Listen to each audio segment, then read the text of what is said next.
पत्रकार परिषद आम्ही बोलवली यासाठी की जे आमचे ठाणे जिल्ह्याचे भगवान होते त्यांना BJPमध्ये भगवान मानतात आणि गेले 87मध्ये निधन झाल्यानंतर कार्यकर्त्यामध्ये जो काम त्यांनी देऊन गेले ते पूर्ण केले आणि आज परिस्थिती अशी आहे की अरविंद पेंडसे नाही आहे पण त्यांचं काम जिवंत आहे।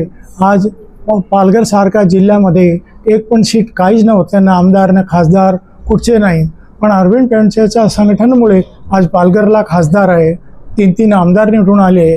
जिथे आपल्याला कम्युनिस्ट आणि काँग्रेसच्या बरोबर संघर्ष करायला लागला आणि या 40 वर्षानंतर आपण फुल फ्लेज BJP आम्ही करून दिलेली आहे। तो आदर्श आहे अरविंद पेंडसेजीच्या लोकांच्या मनामध्ये आहे आणि तोच कायम राहणार। त्या माध्यमातून आम्ही जुने कार्यकर्ते त्यांना आम्ही संघटित करतो आणि त्यांना आम्ही या विचारमंचाच्या माध्यमातून त्यांना संघटित करून समाजामध्ये एक चांगला कार्यकर्ता घडावा आणि निष्ठाने राहावा। जो पेंडसेनी आपल्याला आदेश दिला, जो आशीर्वाद दिला त्याच्या मार्गावर आम्हाला चालायचे आहे।